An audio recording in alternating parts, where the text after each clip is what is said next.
what you're doing and listen. This is not a drill. What's the most resilient parasite? An idea. A single idea from the human mind can build cities.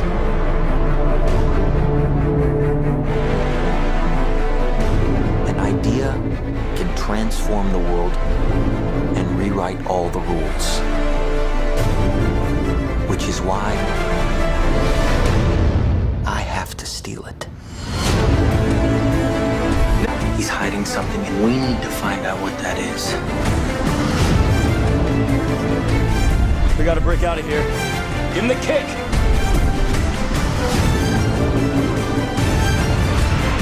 This was not a part of the plan! Wake me up! Wake me up!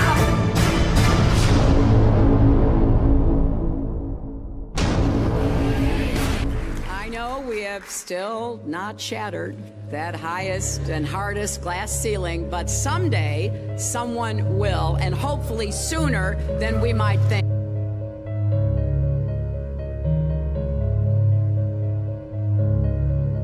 As the galaxies go whizzing by over the glass domed ceiling. Now tell me that doesn't work for you.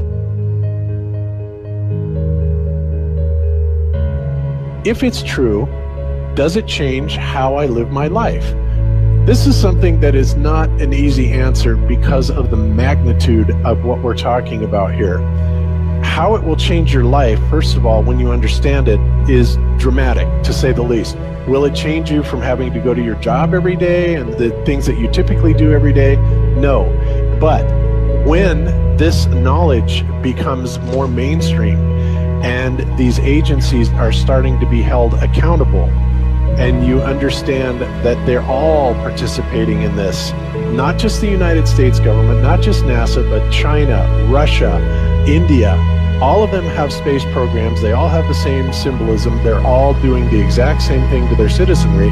And the first thing you have to understand about this is that the deception goes all the way to the top. And when I say all the way to the top, you have to kind of get rid of the notion that the people at the very highest levels are working together.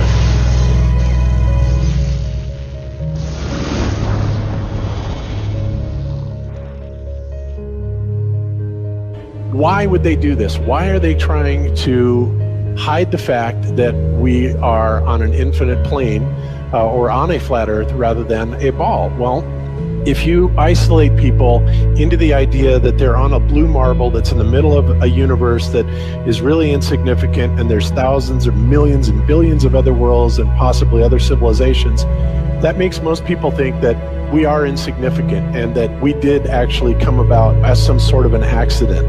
Now, when people believe that, their minds are much more malleable into being given the idea that there is no God, there is no creator. And because of that, that also gives the controllers this fertile soil to build other deceptions on.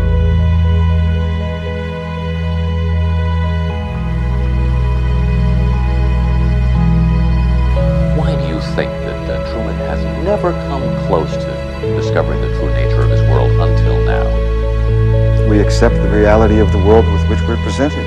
It's as simple as that. It's about total control, mental, physical, spiritual, every way, shape, form possible. You have to remember how big of a conspiracy this is. This isn't talking about just the JFK thing or isn't talking about just 9/11. It's on an umbrella kind of system to where it is the biggest deception that there is. It actually exposes every other deception, and nothing else brings down the power of the elite because it really exposes education, science, the economy, television, museums, universities. Think of all the things that have been fooled. I feel worse for the people that are out there building satellites, the people that are out there actually working for these space agencies, the people out there teaching in schools as professors, because they would all come to the conclusion eventually, once this gets out, that they've all been contributing to the lie. Why do you believe what you believe? Prove it without using NASA or any other space agency. the government or military of any country in the world. Why would I say that? NASA has been proven to be liars time and time again. I could spend a whole weekend here showing you the lies of NASA. How many of you believe your government is 100% honest and can be trustworthy? And how many of you know the military answers to their government? Okay, so if those three sources are all proven liars, why would you trust them? Fool me once, right? Shame on you. Fool me twice, shame on me. I say, continue to believe pathological liars and you're an idiot. But that's what we've all done.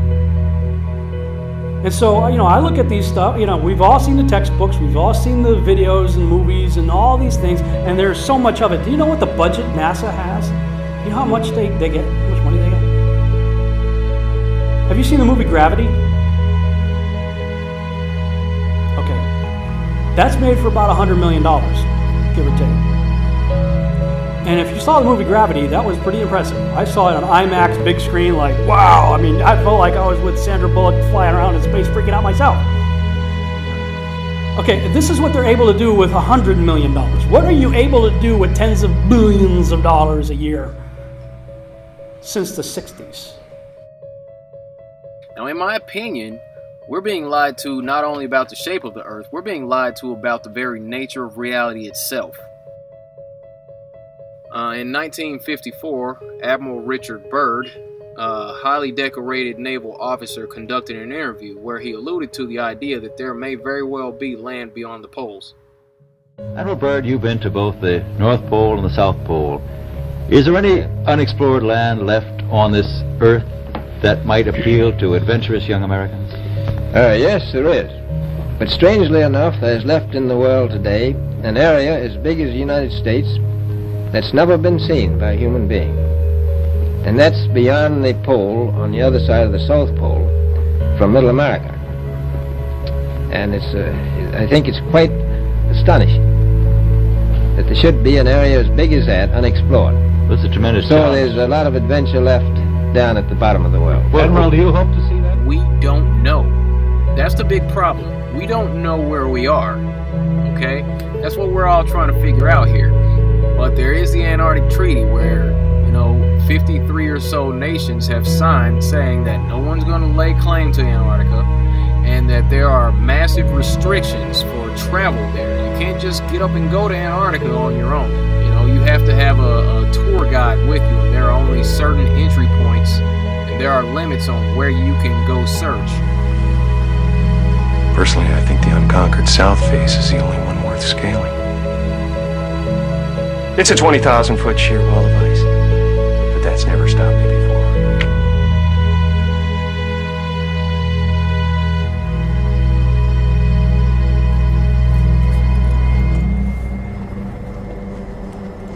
Welcome.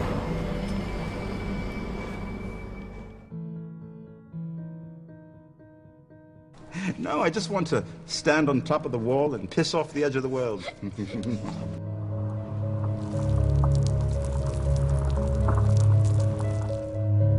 What difference does it make? What difference does it make? Yeah, that's their favorite line. Got a lot of people, what difference does it make? You can't figure out what difference it makes? If you can't figure out what difference it makes that the people running your world have fucking lied to you over and over your whole life, if you can't figure out that someone lying to you is trying to control you, suppressing of information, of knowledge, is control. Deception of information and knowledge is a form of control. So what difference does it make? It makes a big difference, because once they start omitting information or lying about information about where you live, they're doing it to control you, period. Why am I having to explain this to critical thinkers in the truth movement? The way you control billions of people is to keep them divided and fighting each other. Flat Earth is not a psyop. Flat Earth destroys the psyop. Every psyop that's been used to control us. For as as long as they've known about it. So this system has been in power and control for hundreds of years, ever since they convinced the rest of the world that they didn't know where they live. It created this fantastical scenario to make people feel insignificant and to follow those that appear to know better. Why is the flat earth so important? Because it shows the deception. And if everybody would just come together and demand answers, they would be in checkmate. They would not know what the fuck to do. Train up a child in the way that he should go, and when he is old, he will not depart from it. I believe that's why we have so many who are indoctrinated to still believe and fight so hard for the heliocentric model. The reason being is because we've been taught the globe model since before we had the ability to think for ourselves. Think about that. Before you could think for yourself, before you could form rational thought, you've been taught that you live on a spinning ball, although your five senses tell you something totally different. Our senses tell us that the earth is flat and stationary, that the sun and moon and the stars rotate above us just as we see, that they make their annual cycles in such a way that we can calculate days, months, and years of the passage of time, just like in Scripture. The earth in itself works like a well-designed timepiece, and we all know that any timepiece that we can think of has a designer. What if the lie is to hide the existence of that designer? What if they're lying to us about this because they're hiding God?